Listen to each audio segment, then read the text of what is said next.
for independence. I've also been asked the question, how are we going to win the next referendum? And what are we going to do about it? And can we just say a big shout out to Yes Bikers who are making a big noise up here at the side.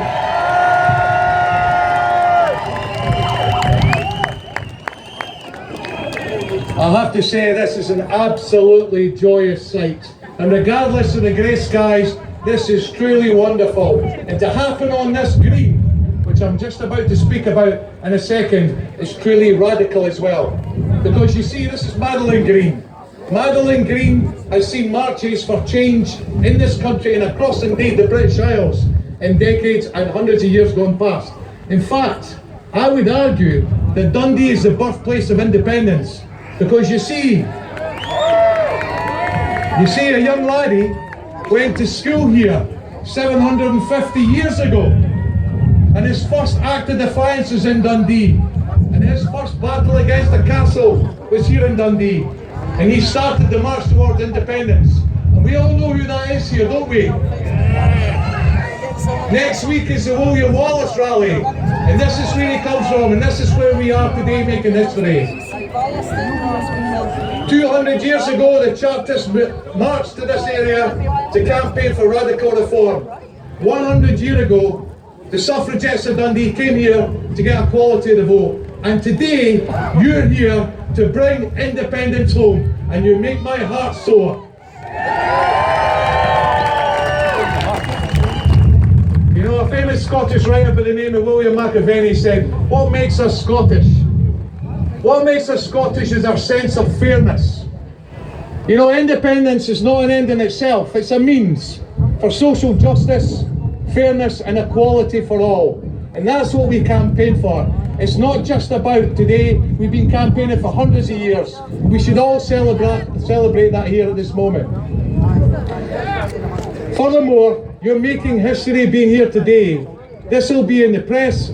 It will be across the country. It'll be on the BBC tonight. And I'm pleased to see such huge numbers. Let them report it, because I can tell you, looking out, there are tens of thousands of people here today marching for Scotland. So the second question I was asked when I was marching, how are we going to win?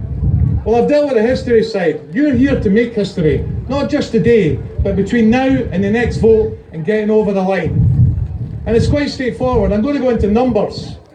Because in 2014, although we came close, we were 200,000 people short. Now, guesstimates today could be anywhere between 20 and 25,000 people. Now, if that's the case, each and every one of you have a duty to persuade the numbers to get over the line. And I'll break it down for you.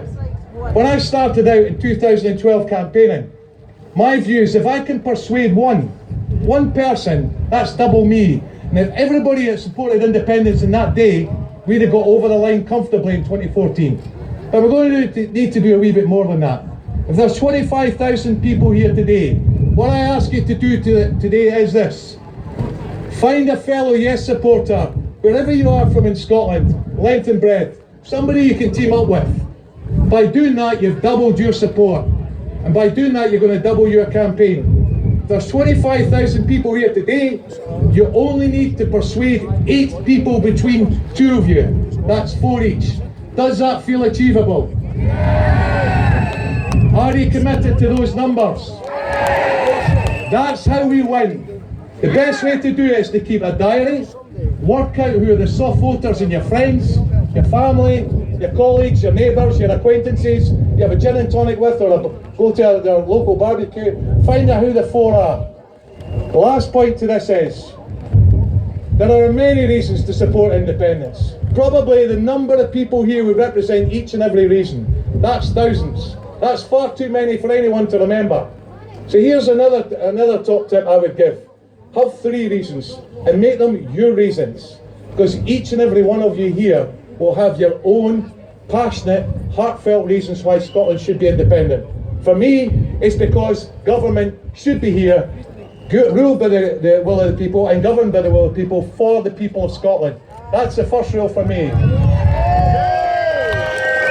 The second rule for me, going back to what I said about William McAvenny, is that we want to build a more fair and just and equal society.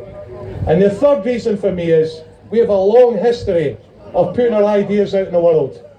We can continue to do that. We could be a beacon of hope, a light to shine on other parts of the world of really challenging governments right now, not just in the rest of the UK, but elsewhere. They're my three personal reasons. I talk about them all, but I suggest you, each and every one of you, find out what your three are. Go out, team up with somebody, and persuade 4 each. Just that will get us the numbers we need to win independence. And if we can multiply that against all those who support independence who are not here, it won't be a giant leap the next time the vote comes. It'll be one gentle step. Is everybody with me on this? Thank you so much for coming to the City of Dundee. Thank you for coming to the Yes capital of Scotland. And thank you for coming to Radical Tune. I am so privileged to be able to open today. Welcome to each and every one of you. And I also want to thank those who've organised today's event, because it's been peaceful, wonderful, inclusive, and incredibly generous. Thank you so much. Thank you very much.